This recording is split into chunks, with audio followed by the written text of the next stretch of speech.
Obviously, it is in the name, but I love retro video games. One of the things I really want to do more on my channel is focus on retro video games. And a big thing I like to do is hunting for retro video games. Now, I live in Europe. Over here, it's as good as dead to hunt for physical retro games.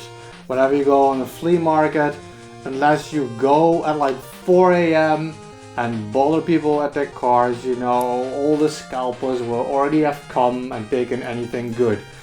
You can still find some good games if you come late, because, you know, I always say the best deals, you find them at like the little booth where mom and dad are selling the kids games he doesn't care about anymore. And mom and dad aren't going to show up at 4 AM. I mean, my mom and dad actually show up at 4 AM, but most families don't when they go to a flea market. But either way, it's rare. Same thing when you go to a video game store. Any video game store over here at least, they have internet prices. Not even just internet prices, higher than internet prices. And it's just very rare to find a good deal. So whenever I'm on a trip, I like to look for the smaller stores. Or, you know, like a yard sale or stuff like that, where you can find the best deals when it comes to retro video games. And I went on a trip recently where I found some pretty good deals, and I want to share those deals with you today.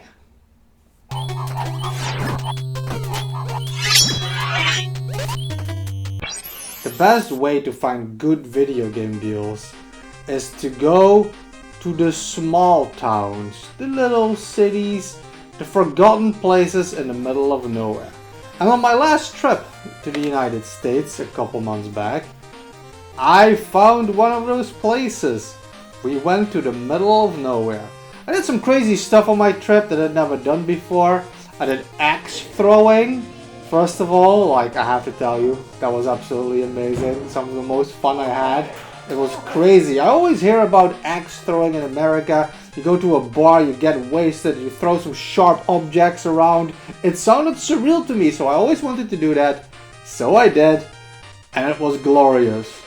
We did a lot of different things. We visited some ruins, some dark markets, all this kind of stuff. I actually have a vlog about this up also on my goth channel. I'll link it down below or at the end of this video. But either way, we also went to a small town. It's not in the mountains, but it felt like it. It was a long drive in the middle of nowhere. And my girl also, she likes antique shopping. So we found this antique store. And we keep our eye out for weird stuff, and I keep my eye out for video games. And I found some really good stuff. Now, I haven't bought a lot of retro stuff in a while. I think a year ago I bought Euphoria on the original NES, which was one of my holy grail video games. And Euphoria 2 is actually coming out. Like, oh, I can't, this game looks absolutely amazing. I'm so happy. It looks just as wacky and crazy as the original NES game. I can't wait. I already pre-ordered my physical edition. It was pretty cheap, so I'm hyped for this. But yeah, so I found Euphoria. Recently I also picked up, I don't think it shows up on the screen, Gimmick. They also released a physical edition, a new physical edition. So it's not the original NES version, but it's a new version. So, you know, I still hunt for the retro content. I was bidding on an auction quite recently for Pugly's Scavenger Hunt, which I did not get. I'm not even too mad about it because I was hoping to get a great deal, and in the end it just went for standard pricing.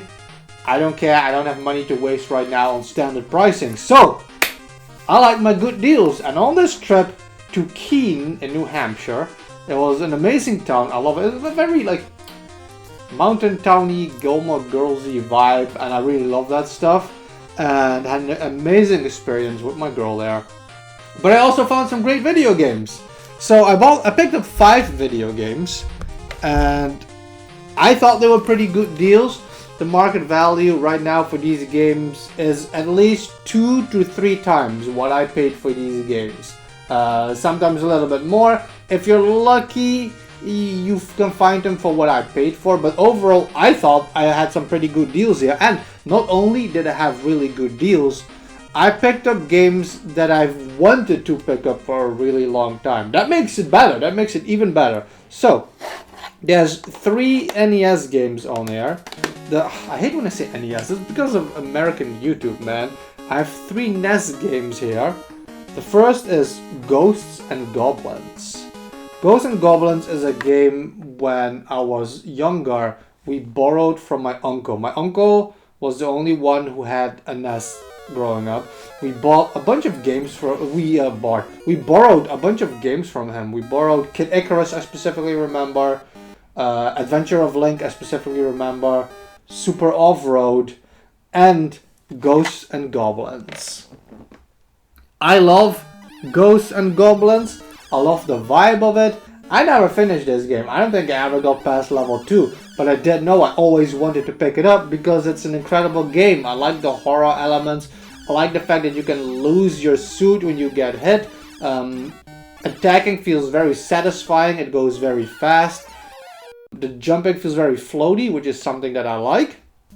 And of course, like the goblin aspect and everything. Just look at this cover.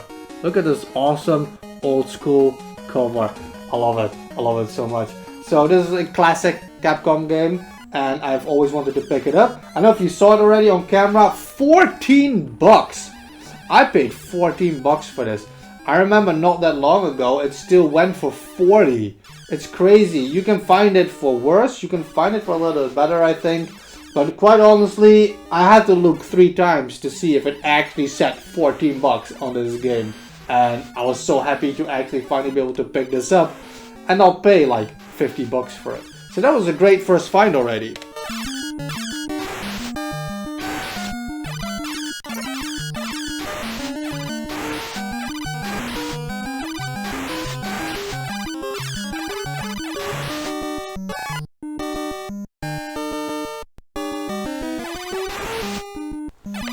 Another NES game I picked up is an absolute classic in my opinion, and I feel not a lot of people have played this, and I feel it's a NES game that anybody should play. It's available also on the Nintendo Switch Online. I think the NES is available on the basic pack. But yeah, that is Star Tropics. I love Star Tropics. I paid 10 bucks for this one as well. I love that cover always, man. That old school, amazing Star Tropics cover. Star Tropics is a game that I finished when I was very young. It's among the first games I ever finished. My brother originally owned this game. And I remember we even had the manual. And the manual came with the code in it. And you needed that code because at one point during this game you're gonna reach a blockade, and the blockade requires, I think it's the ship, and the ship requires a password that was only in the manual, that was unreal.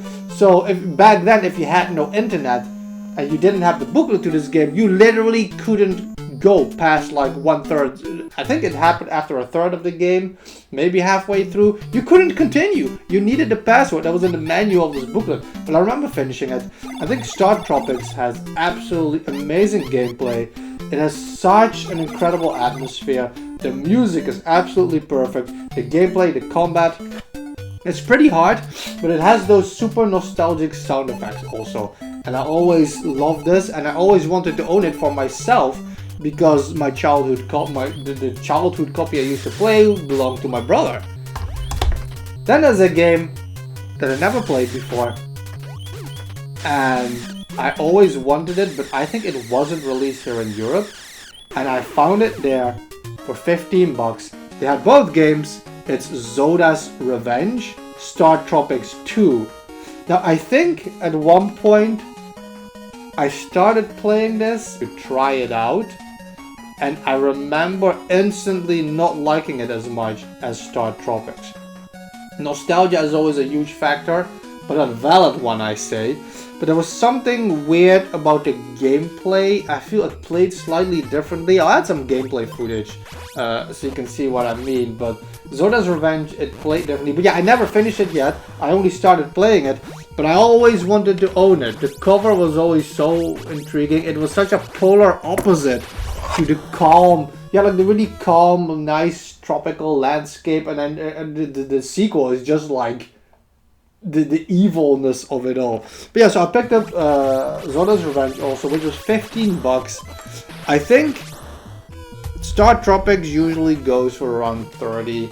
I think now you can find it for around 20. Zoids Revenge used to be quite rare, and I think now you can find it for 20 easy. Last time I checked, I think. But still, for 15 bucks, I didn't want to pass it up. And I'm so happy, like, 3 new NES games to the collection. The NES is my favorite system to collect for, so it's 3 amazing games already. I'm so happy with that. But I bought 2 more games. I'll save what I would consider the best deal for last.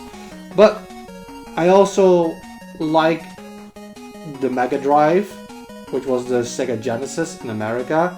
And here and there, I like picking up games for that as well. There's a bunch of games still for the Mega Drive that I have on my radar that I wanted to pick up. Comic Zone, I think, is a really big one still. That it's also available on the Nintendo Online. This is an absolutely unreal game. There's a few more, I think. Funnily enough, Fantasy Zone is the other one, I think it's called. But either way, there's a bunch of more Mega Drive games that I really want to pick up. One of the games that I always wanted to pick up was Kid Chameleon. I think online this game gets a little bit of hate, but I think it's a really fun platformer. And this, first of all, look at that cover. It's absolutely mental. The intro of this game is crazy. There's this arcade hall, and there's a company puts an arcade machine in there, and the arcade machine goes nuts. I think it's kidnapping children, or it goes evil, and then you're this cool kid, this master of the arcade, and you're going in there to save the people. I think that's the story. Again, I started it, but you know, I just always wanted it based on what I saw online. This wasn't like a childhood game of mine or anything. But Kid Chameleon, he gets all these different power-ups. It's absolutely nuts.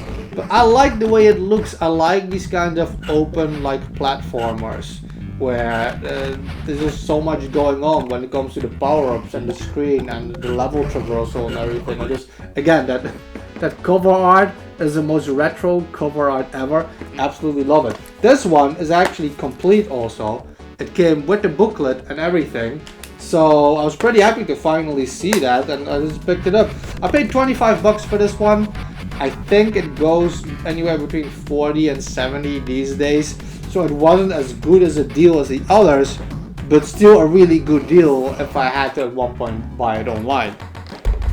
The best deal, however, easily I think the best deal, and I tried to confirm online if it really was as good as a deal as I picked it up for, but I think it is. I paid 18 bucks for this game.